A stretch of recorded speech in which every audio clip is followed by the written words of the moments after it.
Well, a very good morning to you out there, and welcome to another exciting edition of Talk to Bayelsa, coming to you live on Radio Bayelsa, Glory FM 97.1.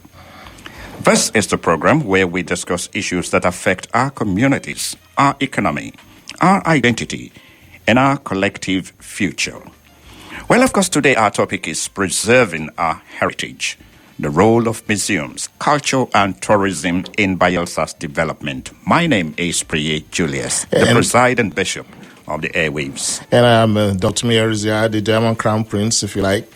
Good to be here. It's another opportunity to bring you inspiring conversations with experts and stakeholders on issues that matters. Today, we are discussing preserving our heritage, the role of museums, culture, and tourism in Bayelsa State development. Well, Bayelsa is blessed with rich cultural heritage, historical experiences, and natural beauty and resources that can drive tourism and economic development. But how do we preserve these treasures and transformations and transform them into opportunities for education, jobs, and growth? This is the conversation we will be hinging on today. Priya. Yes, and let me begin with the woman. They say it's a man's world, but like the godfather of soul music, James Brown, said, it's a man's world, but the men cannot do without the women. So, Mrs. Adelani Rachel, for many people, a museum is simply a place where old items are kept. Can you explain the real purpose of a museum and the importance of the Oil and Gas Museum? Thank you very much. Very happy to be here to talk about museum. Museum to many people is a place where old things that are not useful are being kept. But I want to tell you that museum today is more than that and very, very important in our society. We have our culture, our heritage, our values for future generation. When you come to museum, you will know that museum is more than a place where whole things are being kept. We have other museum facilities that can be of help to the society. Plus, we also have our own, technology that is passed from our ancestors to us. So the children were surprised to see these things in the museum. So museum is a place that when you come, you discover many things that you have not even, maybe you don't know before. So museum is more than where they keep old things. We have other facilities that can help researchers and students and the likes in the society. Okay, that's part of preserving our cultural heritage. That's nice. Mr. Macaulay Maketeli, Bayelsa has many cultural assets, from festivals to traditional practices and natural attractions. How can tourism help convert these assets into economic opportunities? Thank you for the opportunity to invite me here and speak about what concerns us, especially Bayelsa and in Nigeria as a whole. The question is, how could these natural resources, places, beaches, gardens around Yenagua and Bayelsa State help us? First of all, we have to locate. We have to find where these physical destinations are. And thereby we can now pinpoint what particular part of the culture or the activities of that particular area, how that could be harnessed and built up to be an inviting tourism destination. Okay, back to Mrs. Adelani Rachel. How important is the Oil and Gas Museum? And the oil and gas sector has played a major role in Nigeria's history. How does the museum preserve this history and make it meaningful, especially for younger generations, just like you earlier alluded to? Okay, thank you for this question. Museum is very important, especially Oil and Gas Museum in Bayelsa State. We, like the first oil well, that is Olobiri oil well, is a monument. That is the first oil well that produced in sheer quantity that placed Nigeria today in the oil and gas industry.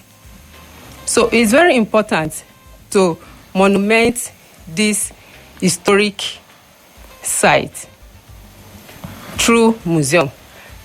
And I'm very happy to let you know that Oil and Gas Museum work is going on now, presently, to put the museum in place at Olobiri Otuabagi, and the work is going on. I'm very happy to announce to you that when that museum is completed, it's going to be, very, very nice place where you can go there to see the histories of how the oil was discovered, the process of bringing the oil from the earth, and many other things that is going to come up. All right. Let me get back to you, Mr. Macaulay. We just talked about how we can transform these opportunities to economic benefits. One challenge often mentioned is that many tourism sites are not well known outside their communities in Bayelsa State. So what role does promotion, storytelling, and branding play in attracting visitors? Thank you for the question. When I decided to return to Nigeria, I was born here, raised here till my secondary school completion and my HSC completion here, and I went overseas. On time of coming back, Where were you resident abroad? Canada. Okay. Yeah, in Ontario in particular. And I also ran a studio, my painting studio.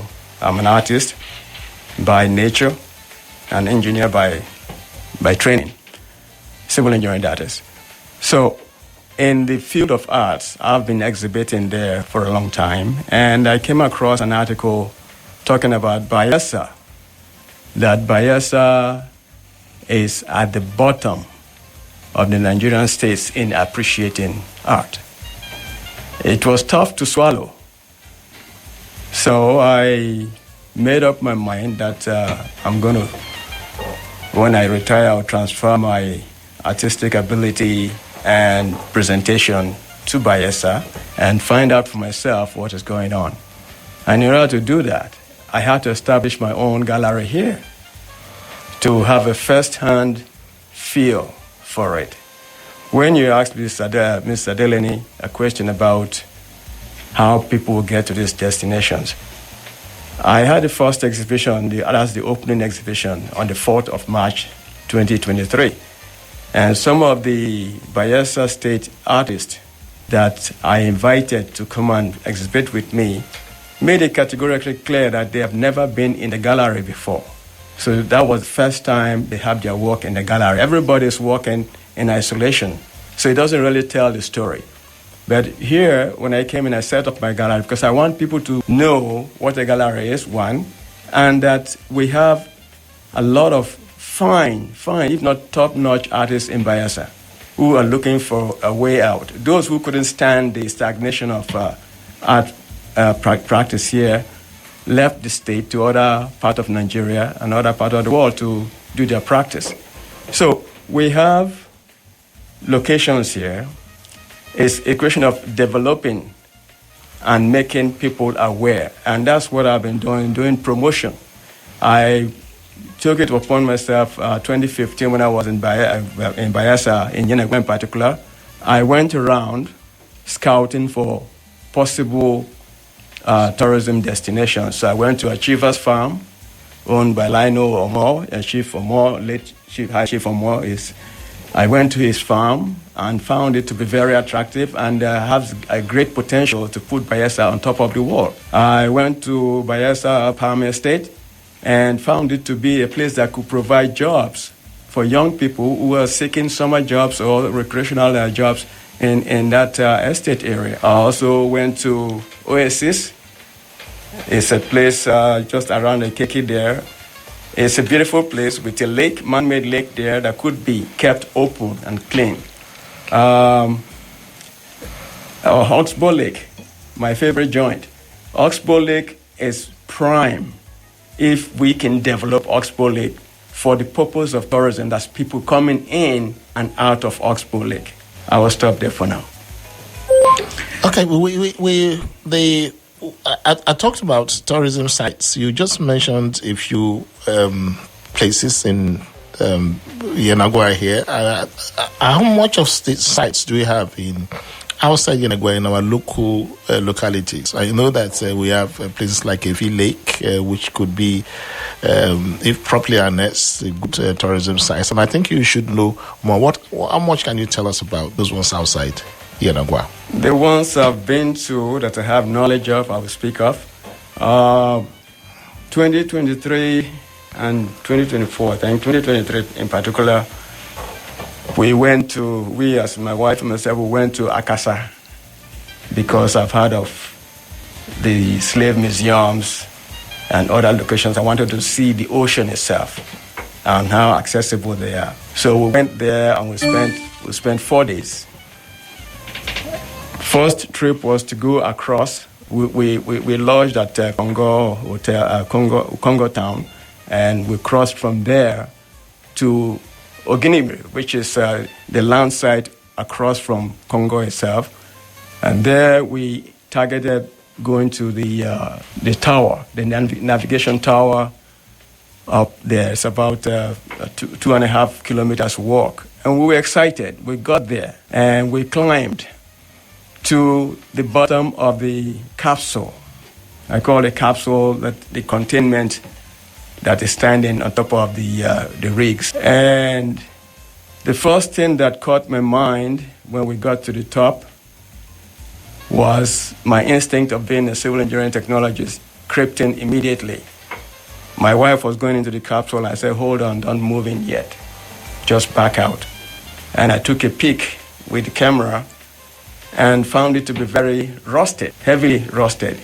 And even from where the landing of the climb, where we were, you could see sun rays coming from the platform above us, which means that floor too is rusted. And the one thing in tourism that you want to avoid by any means is to create any negative impact, to create any negative story. And then we took photographs and went back down. We met the tour guide, and I instructed them. I said, if you have caution tapes, you should put it around the tower and contact the needed engineers to come and have a view. Because even at the top, the last landing at the top, handrails were missing, and that is a no-no. So we made that information available to the officials concerned with tourism in Akasa. But it's a very beautiful climb. We got at top and took so many pictures, and it's just breathtaking what we have. You know, if we can have a source of transportation to Congo or directly to the lighthouse site. In fact, I made a suggestion. I even did a painting when I came back. I said, this is what it looks like naturally, and on the right side is what it should look like. Have a park around that area so that people could frequent that area and make it safe for people to climb and experience the same surprise that we had when we climbed up there. Okay, you made reference to the Akasa sites. There are several sites across Bayelsa State. I know that we have the Okpoma Beach. Maybe you've not been there. And there are several festivals. So how can we translate these sites, festivals, things to have our economic benefits? Just educate us. It's awareness. First of all, list out, just the way you said, list these festivals and how we can put all of that into a scheduled presentation. It's not enough just having them and do occasional visit. We should have them in a yearly program where people will come and participate in events that are happening. In other places I've been to, which reflects Bayelsa in a way, fishing villages. People have canoes that they keep aside for tourists to come and experience. They go out in the canoes to go and do fishing. The joy of catching the fish from your own effort is more than going to the store to buy fish. And that is where we have to, when we have these sites listed and find out the condition and the festivals, how many times a year can they get these festivals going? If it's a yearly thing, then we promote it as a yearly function. Or if it could be replicated throughout the year for people to see. That is what people do in other places. They make a program for it and make a presentation that goes on all through the year. Well, Mrs. Adelina, when you talked about the constructions going on right now to Tuabage, the oil museum, I was elated because that's the project. Tuabage. Okay. I think it's in the Oloibri district then, so Oloibri had the name. It's been in the pipeline, and I think some of us were even looking for that pipeline to see if we can cut it open. Now, how can schools, researchers, and the general public engage more with museums to improve historical awareness and learning? Okay. That question born out on research.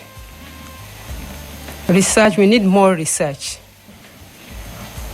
to put more reports in the museum. Because if there's no research, there's no report from the research, what will the, students who come there to come and, to get us an information? So we need to embark on more research in the museum.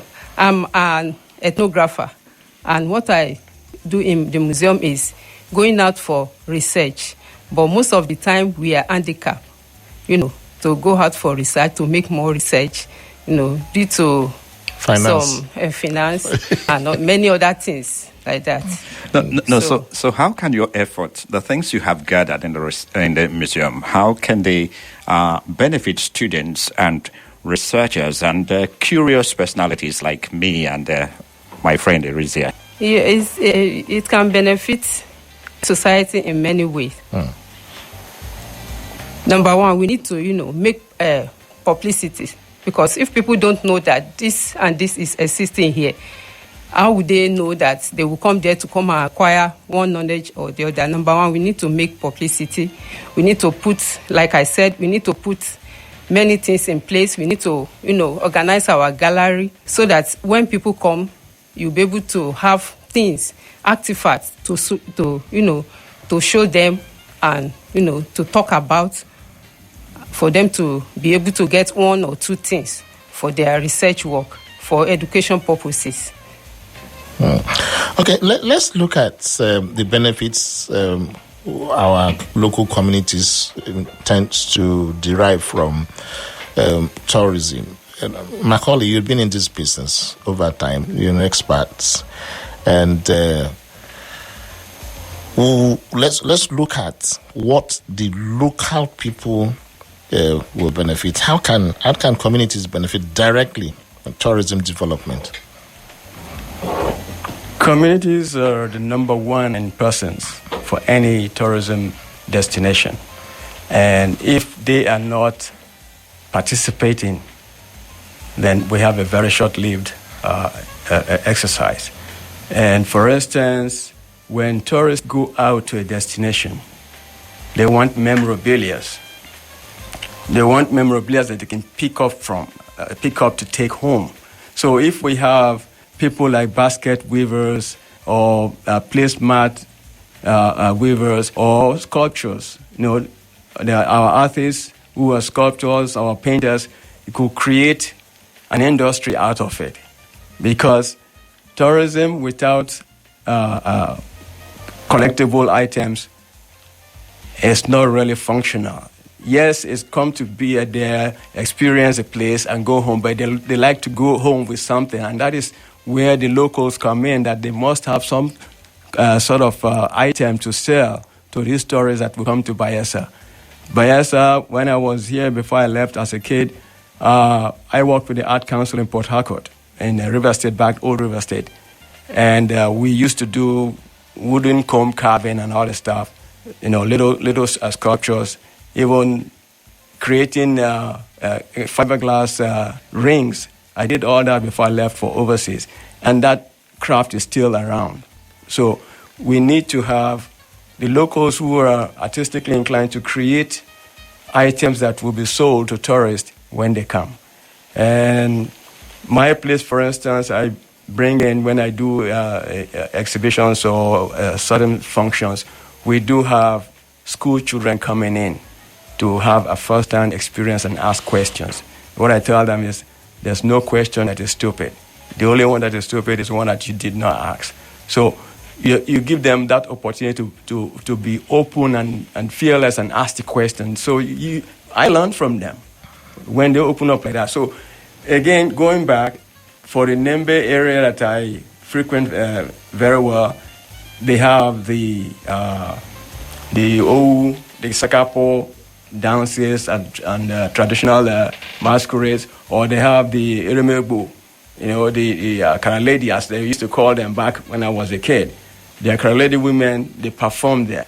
Now, what I see in Nembe is what I would term funeral tourism, which is happening very frequently in the week, 2 or 3 times. And in the weekend, it's even more, where the population of this town grows over its capacity. So my conclusion on that one, I say a reference point is that the first person in any tourist destination should be the local. Okay, Mrs. Adelani. Growing up, history used to be defined as the study of the past. As you go to your graduate and postgraduate studies, its definition takes a scientific trajectory. Many young people see museums as places of the past, just like history. How can museums become centers for information, creativity, and future opportunities?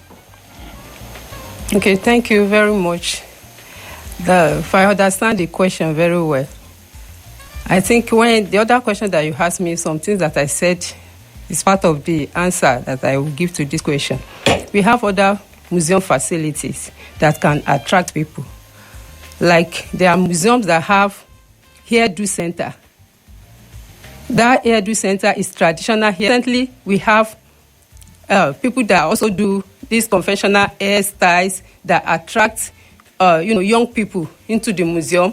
When they come to the museum to make their hair, you don't have somehow they will enter into gallery to move around to check what we have in the museum, and a guide will guide them, tell them. You hear most of them saying that they don't even know that things like this exist here, that they will come back for their research, because some things that they see there, they see it as something that will be useful to them. We also have barbing center in the museum, and we have other side for the conventional one. So we have different type of food. Cuisine, do you Yes, say kai kai there too? I just wanted to say if there's original kai kai. We have all these pomon alata, bokoto, all those things. When you come today, you have to come the other day. Come today, come tomorrow. Yes. Chop one, chop two. Okay, where is it located? Where is this museum located? We are at, presently, we are at Federal Secretariat. And, we are just managing there for now because the Bayelsa Museum is actually a monument. We have different type of museum. It's a monument, which is the first oil well, Okay, the one they are building now. The one they are building now. Okay. Yes. So when that one is ready, we'll get all these things we're talking about. You Glad I don't need to cut any pipeline open. Yeah, no need. Okay, Mr. Macaulay, considering Bayelsa's position as a state with unique landscape, that's talking about rivers, culture, what practical steps can be taken to make the state a stronger tourism destination? All this one we are talking is how we are going to make money out of it too. Okay. Like you said, there are so many destinations. The White Man's Grave in Akasa and at Tuan Brass. My experience going to Akasa is that the place needed a little bit more touch. The upkeeping is not enough, and I will need more. But what we are saying is, how do we get it out? How do we get the word out? Now, in the beginning, I said you have to have a physical destination. It's not just good talking about it. We have to have a physical destination so that when those curious people hear us talking and they want to come to Bayelsa, there is a definite place for them to go and it's functional. And that's what I'm trying to do with my place, Mia Gallery, where we use it as a picnic ground. And same story that Mr. Delany said, when you go through the hard road to get there, that's Cinema Street, from Daewoo Road to Cinema Street, and you make that journey to Mia Gallery, which is about 10 minutes, you see that the conditions going to the place is tough. But once the gate opens up, you'll say, wow, I didn't know some place like this is in Bayelsa. And we made that provision for people to come there for picnic. And also, my wife is a caterer as well. And you say you like food, we do that as well. But you have to let us know when you come in so that we have that prepared for you to pay for. It's money-making business. So, and this is the whole thing about a destination. If it's not well prepared for a long term, it has a very difficult management. Okay, let me just quote you there. If you have this one operating in the private sector. What level of synergy have you been having with government? There's also the Ministry of Culture and Tourism. Also, I think what synergy do you have so that you can sell these ideas, work with government to make this situation better than what it is? So far, the synergy has been between private businesses. I've sent out invitations when I was doing the opening. I sent out invitation to most of the commissioners. One commissioner came, then David Alagwa. He came, I think out of interest he came, and he supported us too very well. And the idea is we've been doing a step at a time, almost like chance. So people come in, they see the place, and they go out and they talk about it. Have you visited the Commissioner for Culture and Tourism, and you have had this conversation how to improve the state's tourism culture? I have invited. So you've not visited? I've not. I think the only person we met with under the umbrella of Society of Nigerian Artists was the Secretary of Culture, Tourism and Culture, I think. You should meet with them so that you can work together, and that's the only way you can improve the tourism culture in Bayelsa State. My humble suggestion. Okay, I'll take that suggestion. Okay. Mrs. Adelena, briefly, what are some of the challenges museums face in Nigeria, and what support is needed to strengthen them? Thank you. Just like what I said, that we need to, change our mentality towards many things, especially about culture. Look at the way the principal attack the man.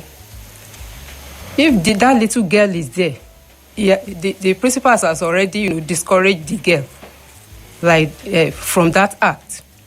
And again, when you come to museum, like he said, you see a statue of Adakaboro.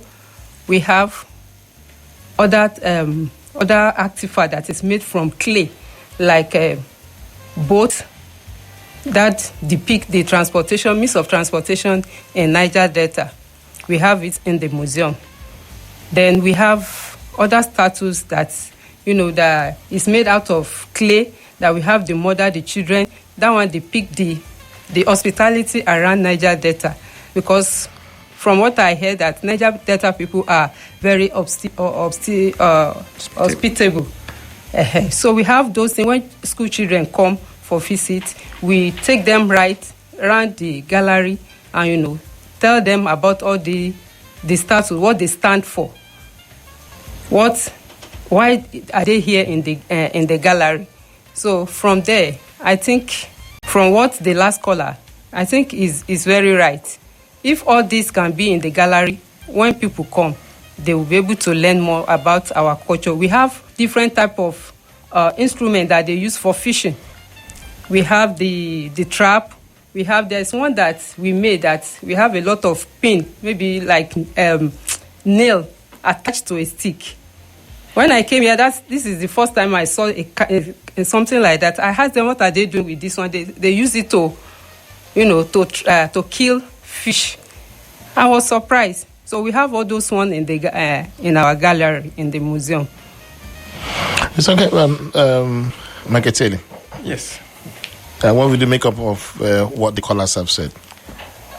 Very encouraging. I can see from the grassroots point, they have very strong opinions about what could be done, but how to bring these opinions to the synergy level that you questioned me previously. The last caller talked about this clay is vivid in my mind, because when I was growing up at Nembe with my father, who was a dispenser back then, that was my first choice of material. I used the clay at the shoreline to create mini sculptures and all of that. And I think that led to my artistic growth. So yes, it is essential that we use local materials. I think that's what I said in the beginning, to have artifact shops and with the artifacts made by Bayelsans. So yes, it's commendable what they've said. Okay, I was tempted to ask you, what's going to be the future for this industry like? Well, that time is fast spent, so it's not something we can conclude in one edition. Maybe we'll just suspend that. Maybe in the coming days, we'll come back here again to still talk about tourism, culture, and museums. Thanks for joining us, Mrs. Rachel Adelani and Macaulay Maketeli for your insights to the program. And for those who called, we want to say thank you. We'll be back again with this conversation in the coming days.